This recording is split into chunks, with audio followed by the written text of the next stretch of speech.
sida lagi government na no separate administration masih Khutlai cái cái ngàn xin chỉ lối bị sai thôi mà tăng cái chăm cái cái nào đấy làm đối cho bà quậy awala kaya mara asida nan governor ga unaduna memorandum pisinduna pungama rom wari chana kraba machungda aramai tengol gi maikei diki su lemhori ba atopa village volunteers sing gi maikei diki lamdam asigi governor gi maikei diki numit tare ni gi manungda Khutlai sing surrender tawra o haiba gi oiba wafam aduda induna makoi gi maikei diki su ngasi asi Khutlai gari lot kaya ama puraktuna ngasi asi surrender tawkre nakalama romdana Manipur gi oina Layakliba irang asida aduki mati yamna advance oiba kuzu Khutlai sing season naduna yamna organize oiba mong amakakta drone bombing chatakiba missile attack chatakiba gi oiba thodok kaya aduda nakal kaya amadi wafum sing fongdok naduna cheyenaba ama oina adumak lakiba adu NIA gi maikei digi Kautruk village amasung kadangban senjam chirang Hairi mofam sing asida drone bombing chataki aduga hairiba drone sing adugi part sing adu Delhi da laiba miyoi khara dagi lairakibani amasung lairiba miyoi sing dugi oiba details sing court of Pithoktri evidence oina puthorakpadagi Manipur gi oina thokliba irang asida drone bombing amasung missile attack na maram oiduna miyoi kya ama asok apandang laba misi mina yawro fawbada state asida tharakpa amasung state asida lairamba military personnel kya amagi maikei gi national media na chingba asida masigumlaba thawtosing asi laite Manipur da drone bombing gi oiba case laite haiduna phongdokhiba khudam oina Assam Rifle gi maru oiba miyoi ama oiramba Mr. Nayar dusu mahaki oiba wafam adugi matangda karimata phongdoktana ugi fawbu phangkhidaba Thawdok kaya sing asigi marakta Manipur gi oina asuki mati yamna awaba irang ama oiduna choknariba landfam asi governor gi site gi loshilagani haiduna Khutlai surrender tongnabgi damakta phongdoklaba matungda tampaki oina lairiba mafam ayamadagi Khutlai ayamba loinamak surrender tongnarakle maru oina arambai tengol gi maikei gi kisu ngasi asi surrender tawkrabani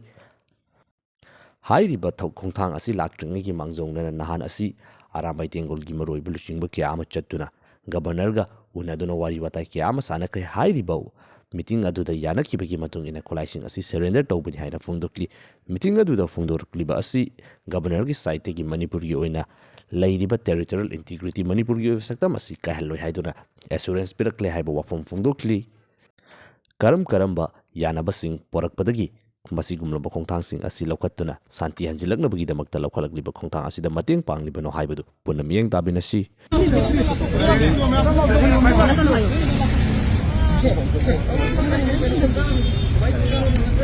ai di semai no na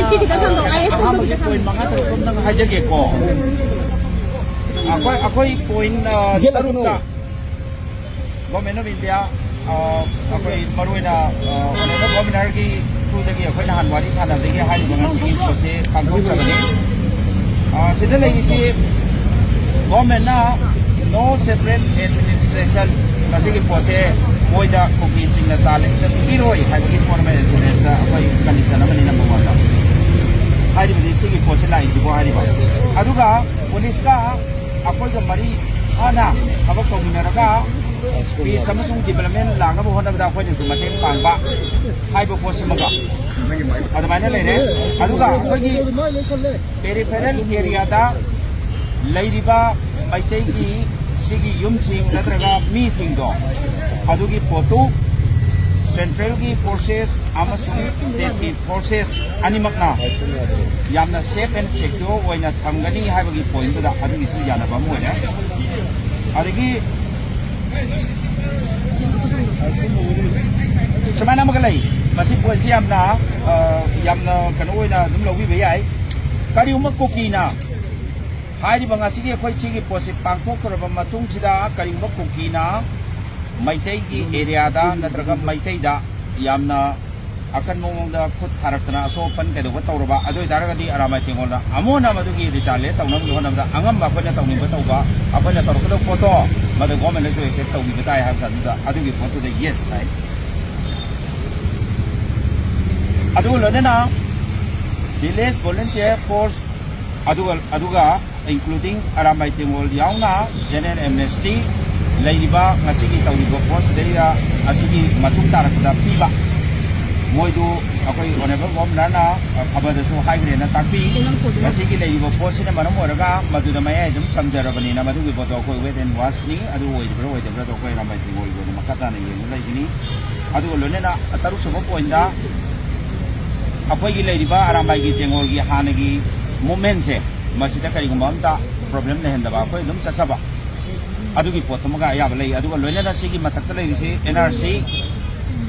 uniform selaga kadoroga koi ramagi chachaba adu kai form leite abagi forum da adu tawiu haidana aduna maram oraga sigi point taruk sida aham boina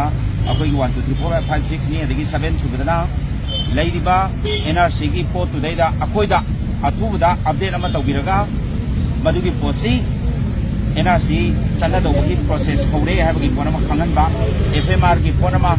free movement regime gi pot today da makata na changalanba adagi border fencing ki atubada loisanabagi moi gi bohona gani hai adu koi monitor tawjari adu mata uribri yemba loinana 1960 gi MLR Act ki posima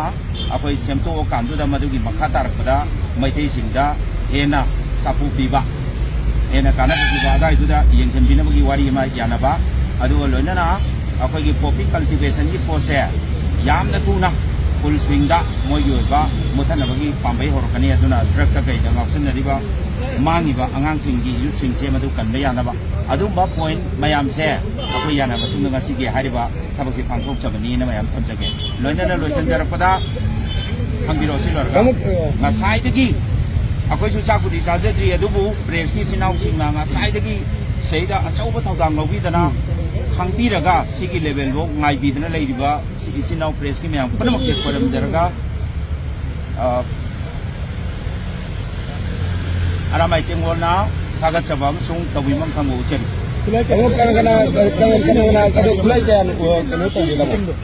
Khutlai akoi se 241 ni ngasi akoi sida submit taw loi tawgram on the record kana da taw lo tamo akoi gamna da taw gomna yaudda ba gamna da akoi sigi pose kana yawi ngasi ko ina di gamna da thabiro ko dipui tawbiro ko moi official mayam da akoi tawse kana hairi ya tamo ko saka gi tar tagi di akoi gi laiba impan west ki ST adagi Pasiman gi commandant adagi CID gi akoi SP asi moi dipui tawbiro anai lo salasi ko thank you Manipur gi territorial integrity gi oibo wafum asi state asida PR impose torukpa matamdasu Northeast ki coordinator oiriba BJP ki maru oiba misak ama oiriba Samit Patra gi maikei de kisu phongdokpa laikrabani. After the report by the Honorable Governor of Manipur, the Honorable President of India, Srimati Draupadi Murmuji, has put the Assembly of Manipur, the State Assembly of Manipur, under suspended animation, meaning that the Assembly of the state can be revived on a future date as and when the President of India deems fit depending on the circumstances in the state. As far as BJP is concerned, we are committed to the continuing efforts of peace in the state and most importantly to maintain the territorial integrity of Manipur. I repeat, there would be no compromise with the territorial integrity of Manipur. BJP also firmly stands for the fact that any kind of illegal infiltration into Manipur will not be allowed and will be dealt with severe hand. Tampakta leiriba isagi lam ngakjanabgidamakta Khutlai paikhatkiba village volunteer amasung aramaisungi maikeidagi hauzik governor gi site gi nauna lakliba lenga ki site gi thajabadu pirakpadagi surrender tawribani haiduna loinamak surrender tawnakre adubu chingi oiba mafam sing asidi hauzik Khutlai sing thoidokna surrender tawdubagi oiba mong amada leiriba asi lenga ki maikeidi ki hauzik phongdorakliba wafam sing asi yaningde haiduna nahona amukka hana lan tanabagi damakta leiribra President rule laknabagi damakta matam kuinagi demand tawduna lakiba ko2 ITLF makal makha kayagi oiba organization sing hauzik President rule laklaba matungda nahunana oirakliba development sing asida kayamuk yamna kanaba fanglabage haibasini Governor gi site gi numitare ni gi oina matam piduna Khutlai sing thingalaknabagi damakta phongdokhiba adu ngasina matam loiragani maram aduna hauji fawui oina dichingi mafam sing asidagi Irang thokngai matamda ukhiba Khutlai sing adu hauji thoidongna ude maduga yamna hantaba maung kharada khaktani makoina surrender tawrakle natragana fagale hairiba asi maram aduna asukuiba matam asida aduki mati yamna faraba Khutlai kayama putok tuna social media da fawa so tawduna yamna kanna chathakiba afa Khutlai sing adu hauji fawa pikhalaktriba asi nauna lakliba yamna pamjana tankiba president rule gi manung asida lokhalakliba khongthangsing asi pendre haiduna no peace only solution separate administration haibagi oibo wafum adugi damakta sem sari bara